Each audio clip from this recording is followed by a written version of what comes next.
Assalamualaikum warahmatullahi wabarakatuh. Saya Yazid Swada Jelani dari Ilmu Pemerintahan 2020 dengan NIM 1401112014013.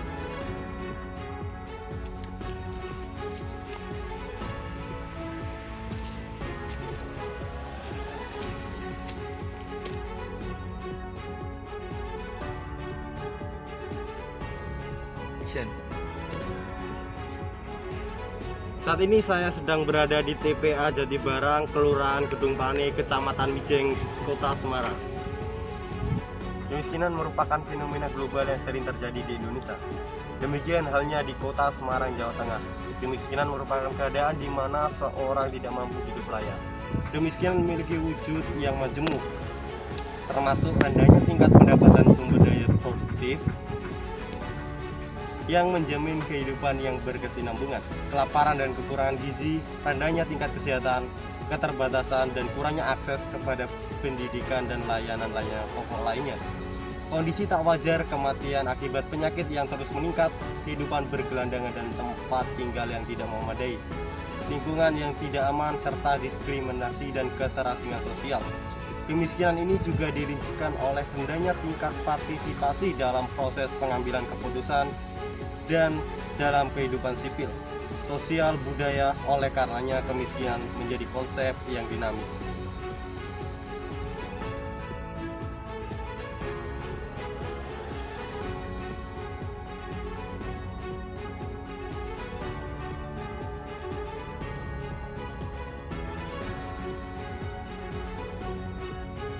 Saat ini saya masih berada di kawasan tempat pembuangan sampah Jatibarang, Semarang. Di sini bisa dilihat di belakang saya banyak sekali perumahan warga yang dekat sekali dengan tempat pembuangan. Jika dilihat dari aspek kesehatan, di sini sangat tidak memungkinkan untuk ditinggali karena sampah di sini sangat berserakan dan berdekatan dengan perumahan warga sekitar. Dilihat dari pendataan program pelindungan sosial atau PPLS, kemiskinan juga mengakibatkan penduduk miskin tidak mampu mengenyam pendidikan yang lebih baik. Ketidakmampuan menikmati pendidikan ini dapat dibedakan dalam dua hal. Pertama, karena tidak ada minat belajar dari kelompok miskin, akibat waktu belajar terpaksa harus digantikan dengan kerja. Kedua, karena rendahnya akses pelayanan dasar pendidikan dari kelompok miskin yang tidak terjangkau. Dilihat dari jumlah penduduk miskin usia 7-18 tahun yang tidak sekolah mencapai 8.197 atau sekitar 14,95% dari jumlah penduduk miskin yang seharusnya sekolah.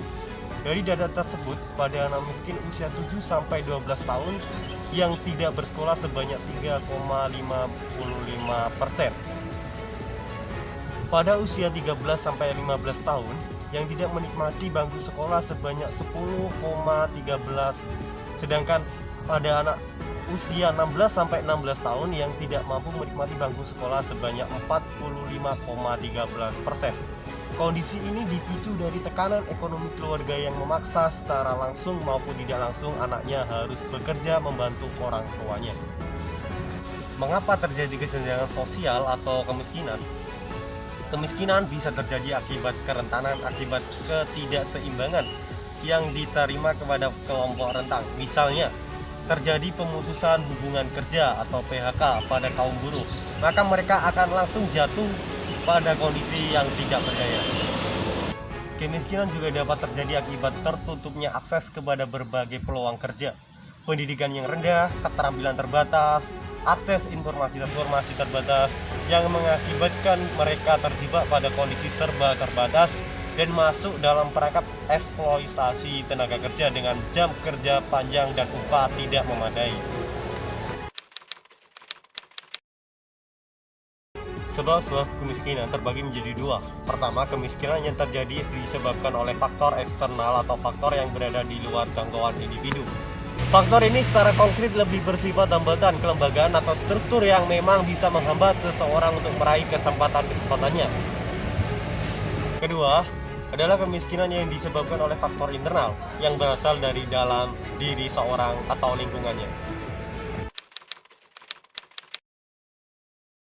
maka dapat disimpulkan dalam dasar hukum Undang-Undang Nomor 11 Tahun 2009 tentang Kesejahteraan Sosial, Lembaran Negara Republik Indonesia Tahun 2009 Nomor 12 tambahan Lembaran Negara Republik Indonesia Tahun Nomor 4967 bahwa sesuai dengan pembukaan Undang-Undang Dasar Negara Republik Indonesia tahun 1945, negara berbunyi bahwa tanggung jawab dan memajukan kesejahteraan umum dan mencerdaskan kehidupan bangsa. Dari data tersebut, tugas pemerintah antara lainnya adalah harus terjun langsung ke masyarakat terkait implementasi kebijakan apakah benar-benar terlaksana atau hanya tersusun dalam regulasi. Saran dan solusi yang pertama adalah Kota Semarang merupakan kota dengan jumlah penduduk miskin terendah di Jawa Tengah. Sebenarnya jumlah penduduk miskin ini bukan berarti Kota Semarang tidak memiliki masalah terhadap kemiskinan. Alhasil analisis data PPLS menunjukkan Kota Semarang memiliki masalah berkaitan dengan pendidikan, kesehatan, dan infrastruktur. Kedua, jumlah dana yang digulirkan untuk penanggulangan kemiskinan dibandingkan dengan jumlah penduduk miskin masih relatif kecil, sehingga diperlukan upaya keras agar kebutuhan dan permasalahan penduduk miskin dapat teratasi. Yang ketiga, uraian program kegiatan dengan pendanaan dari APBD kurang menyasar langsung ke masyarakat miskin. Hal ini akibat penyusunan program dan kegiatan belum mengacu pada kondisi yang tercermin dalam data PPLS, sehingga program dan kegiatan spesifik belum terarah dengan baik. Sekian informasi yang dapat saya sampaikan langsung dari TPA Jatibarang Kota Semarang. Saya Yazid Swadha Jelani. Terima kasih.